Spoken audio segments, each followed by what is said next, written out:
안녕하십니까. 차구영 목사입니다. 오늘은 영혼아 육체 속에 머무르라 라는 제목으로 예수 이야기 6번째 이야기 하겠습니다. 32살 때 시골 목회를 시작한 지 1년이 지난 어느 날입니다. 박노이라고 하는 어린이가 부모에게 업혀서 비가 엄청 쏟아지는 날 들것에 실려서 이제 교회에 왔습니다. 그 할렐루야 기도원에서 가망이 없다고 퇴실당하고 온 어린이인데 온몸이 전신마비 상태에서 마지막으로 신랄 같은 희망을 품고 우리 교회를 찾아온 겁니다. 3개월 가까이 노이를 위해서 기도했지만 제가 대학원에 가서 공부하던 중에 아이가 그만 죽었다고 하는 연락을 받았습니다. 7살 된 그 박노이 어린이가 세상을 떠난 후 나는 2달 가까이 주님의 말씀에 불순종한 죄를 회개하면서 정말 눈물 반, 콧물 반, 막 통곡하면서 지냈습니다.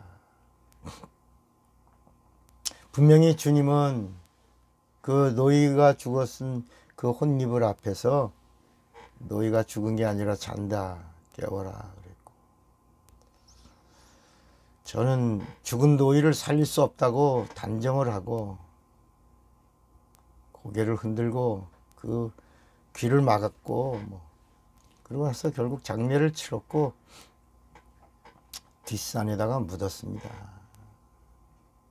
근데 문제는 사흘 뒤에 노이의 영혼이 엄마의 꿈속에 나타나서 엄마 나 이제 간다 하는 그 대목이었습니다. 사실 그때 전 엄청난 영적 충격을 받은 거죠. 영혼이 육체를 떠나면 3, 4일 정도를 육체 주변에 머물러 있다가 완전히 떠나간다는 사실을 알게 된 겁니다. 그래서 장례 일정이 3일장, 5일장 이렇게 드려지는 겁니다. 왜냐하면 그 기간에 영혼이 다시 돌아와서 사는 경우도 있고 그렇지 않을 때는 사람들이 이제 죽은 거구나 하고 육체를 땅에 묻고 죽음을 정리합니다. 그 순간에 노이의 엄마는 저한테 그냥 노이를 본 이야기를 저한테 해준 건데 순간에 저는 요한복음 11장에 나사로가 죽었다가 살아나는 장면이 탁 떠오르는 겁니다. 나사로는 주님의 사랑받던 자였죠. 병 걸렸죠. 그래서 죽었죠. 장례 치렀죠. 무덤에 들어갔죠. 묻혔죠. 그런데 주님이 나사로야! 그럴 때 그 나사로는 무덤 속에 있는 나사로가 아니라 무덤 밖에 육체 밖에 머물러 떠돌고 있던 나사로, 그 나사로의 영혼을 주님이 부르신 겁니다. 나사로의 영혼을 부르시고 육체 속으로 들어가서 육체를 끌고 무덤 밖으로 나오라! 라고 하신 말씀이 요한복음 11장에 나오는 겁니다. 육체는 썩어서 냄새가 나도 영혼은 나흘 가까이 육체 주변을 맴돌고 있다가 주님이 밖에 있는 나사로의 영혼을 부르자 영혼이 다시 나사로의 육체 안으로 들어가서 자신의 육체를 이끌고 무덤을 박차고 그런 나오는 장면이 요한복음 11장 17절 이후에 나오거든요. 보이는 육체가 내가 아니고 보이지 않는 영혼이 참 납니다. 겉사람은 육체고 속사람은 영혼인데 내 이름은 겉사람의 이름이 아니라 속사람, 내 영혼의 이름입니다. 차구영은 육체의 이름이 아니라 내 속사람, 내 영혼의 이름이 차구영인 것입니다. 그러니까 주님은 흙덩어리에 육체의 이름을 부르신 게 아니라 육체 밖에서 자신의 육체를 내려다보고 있는 나사로의 영혼의 이름을 영혼을 부르신 거고, 주님이 육체 안으로 들어가라고 명령하시자 나사로의 영혼이 육체에 머물고 육체를 이끌고 무덤을 뚫고 나사로가 살아나온 겁니다. 부활이 아닙니다. 나사로는 나중에 죽었습니다. 이거 피뉴입니다. 병 걸려 죽었다가 병을 고쳐주신 사건입니다. 그래서 주님은 너희의 영혼을 저에게 맡겨주셨던 겁니다. 육체 속에 머무르라. 이렇게. 그런데 저는 주님의 명령에 불순종했으니 큰 죄를 지은 심정으로 2달 가까이 정말 눈물로 지냈습니다. 누가 인간을 망각의 존재라고 했을까요? 시간이 지나고 한 3달쯤 되니까 점점 교회 목회 일도 바쁘고 대학원 일도 바쁘고 또 레포트 써야 될 것도 있고 점점 너희의 일을 잊어버리게 되었습니다. 그런데 우리 교회 자체에서 임원 수련회를 교회가 저녁마다 열었는데 집회가 끝나고 옷을 갈아입고 잠시 쉬려고 하는 순간에 우리 그 방이 속에 있는 이선화 권사에게서 전화가 왔습니다.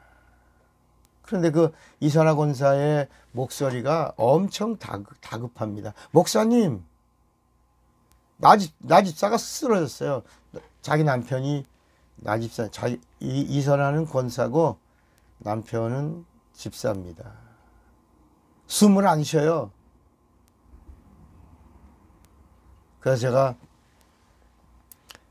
교회 집사 몇 명에게 전화를 해서 이 권사 집에 무슨 큰일이 났다. 가서 이 권사 집에 먼저 가보라. 내가 곧 간다.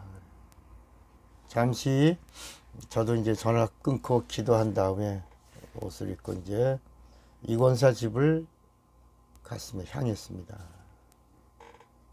이제 교회에 있는 그 원권사라고 하는 분이 그 몰고 있는 낡은 봉고차가 집 앞에 있는 걸 보니까 아, 이 사람이 이제 교인들을 많이 태우고 벌써 왔구나.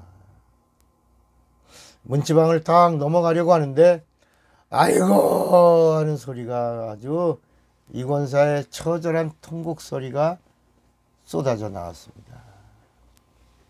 나집사의 영혼이 육체를 떠난 겁니다. 그때 나원철 집사의 나이가 58세입니다. 그 나원철 집사가 TV를 보다가 갑자기 쓰러져서 죽었는데 저는 들어가자마자 나집사의 머리에 손을 얹고 기도했습니다. 아직은 뭐 그냥 이렇게 온기가 약간 있죠. 근데 정말 주의 능력이 절실하게 필요할 때가 바로 이때였습니다.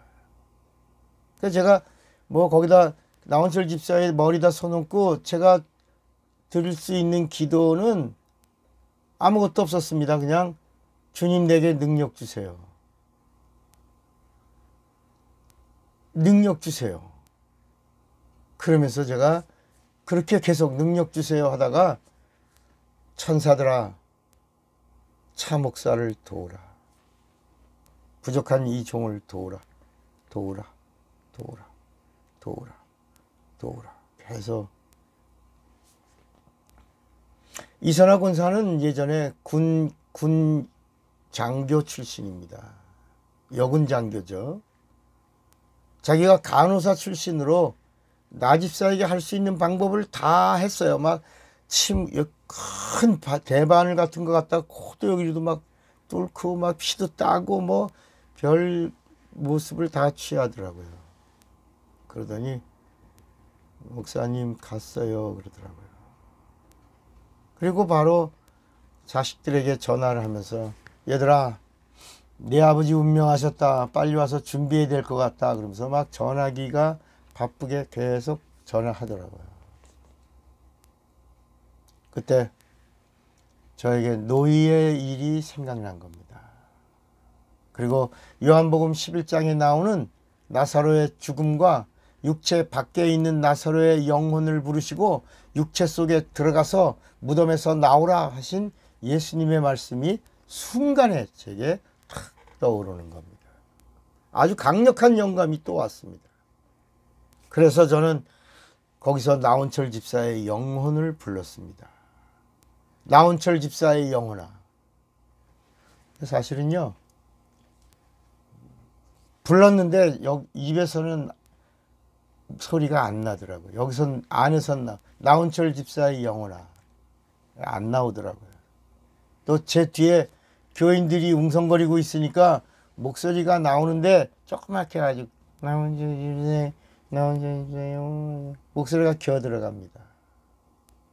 그래서 저만 들을 수 있는 모기만한 소리로 나온철 집사의 영혼아 뭐 이렇게 불렀습니다. 그런데 제 영혼의 소원이 막 점점 간절해지는 겁니다. 첫 목소리를 내는 게 어려웠지요. 조그마한 목소리라도 내놓으니까 그 목소리에 힘이 붙기 시작했어요. 그리고 점점 한 번 하니까 그 다음에 담력이 생기더니 점점 용기가 나고 목소리가 더 커졌습니다. 처음엔 나온철 집사의 영혼아 이렇게 조그맣게 혼자 하는 소리가 점점 커지더니 나온철 집사의 영혼아 육체 속에 머무르라 이렇게. 아마 뒤에 있는 사람들 다 깜짝 놀랐을 겁니다. 나온철 집사의 영혼아 육체 속에 머무르라. 육체를 떠난 영혼을 향하여 밖에 있는 영혼을 가리켜 육체에 머무르라 머무르라 머무르라 머무르라. 목사가 나온철 집사의 영혼아 육체 속에 머무르라 외치며 기도하는 동안에 뒤에서 웅성웅성하고 이야기하고 뭐 이러던 사람들이 한 명 이렇게 제 뒤로 와서 저와 같이 앉아서 기도하는데 나중에 이렇게 보니까 6명 정도의 교회 직분자들이 와서 저의 기도를 돕고 있었습니다. 제 목회 평생에 이런 기도를 처음 했습니다. 목사는 죽은 교인이 있다면 장례를 잘 치르는 자로 알고 있었는데 7살 된 박노이라는 어린이가 죽으면서 차 목사를 이상한 목사로 만들고 떠났습니다. 얼마나 시간이 흘렀을까요? 몇 시간이 지났을까요? 머무르라 머무르라 나온철 집사의 영혼아 육체 속에 머무르라 머무르라 머무르라 머무르라 머무르라. 한참 후에 혼이불에 덮여 있었고 죽었던 나집사가 퓨 하고 숨을 쉬고 혼이불이 움직입니다. 우리 모두는 감격하며 동시에 혼이불을 던지며 와 막 할렐루야 막 탄성을 지르고 손뼉을 치며 막 할렐루야 수. 그 순간 갑자기요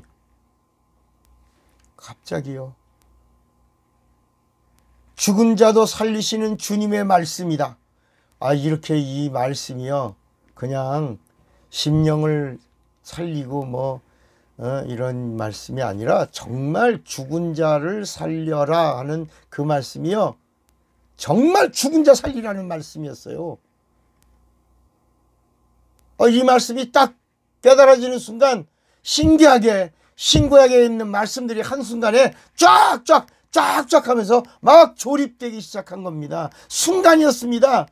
참으로 신비한 경험을 죽었다가 살아난 그 나온철 집사의 그 자리 그 죽음의 자리에서 딱 연결이 되는 겁니다. 막 마태복음 10장 8절에 병든 자를 고치며 죽은 자를 살리며 문둥 이를 깨끗하게 하며 귀신을 쫓아내되 너희가 거저받았으니 거저줘라. 이제껏 죽은 자를 살리며 라고 하는 말씀이 진짜 죽은 자를 살려라 라는 말씀인 줄을 이 목사가 몰랐습니다. 나는 그냥 심령이 죽은 자, 기도와 봉사가 죽은 자 이런 사람들을 살리라고 하는 이런 비유적인 말씀으로 알았지 진짜 죽은 자 살려내라 이런 실상의 말씀인 줄을 몰랐습니다. 그러니까 엄마가 장례 치르러 와라 막 이래갖고 장례 치르러 왔던 자녀들은 다음날 수요 기도회 때 앞에 나와서 특송을 불렀습니다. 특송하는 가족들이 눈물을 흘리니 저도 울고, 죽은 자를 놓고 함께 뒤에서 저와 함께 기도했던 교인들이 함께 울었습니다. 물론 뭐 교회도 막 여러 부류가 있더라고. 야, 어떻게 죽은 자가 살아나? 기절했다 일어났지. 뭐야? 교회 안에도 뭐 여러 이야기들이 있었습니다. 그러나 저는 그 6명과 함께 강력한 체험을 했거든요.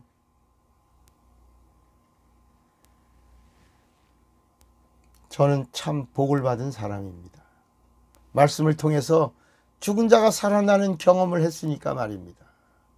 성경의 말씀을 체험했고 말씀이 조립되는 경험을 했으니 말입니다. 오 예수여, 순종할 때마다 넘치는 주님의 능력을 경험하게 하옵소서. 이는 이종의 간절한 소원입니다. 이 사건 이후에 사실 저는 완전히 변해 있었습니다. 예전에 설교 다 버렸습니다. 원고가 있던 거 뭐 다 버렸습니다. 이젠 설교가 달라졌기 때문에 영감 있는 설교, 원고 없는 설교, 성령을 의지하는 설교, 신구약 말씀도 정리가 되었고, 그때 이미 제가 성경을 한 110독 했을 때였거든요. 말씀이 막 연결이 되고 조립이 됐어요. 영적 세계도 확실히 알게 되었고요. 이때부터 예수의 미친 목사가 하나 나왔죠. 저를 건드리니까 예수만 나옵니다. 설교 시간 내내 예수 이야기만 합니다. 오늘 예수의 이야기를 들으시는 모든 분들을 사랑하고 축복합니다. 차구영 목사입니다.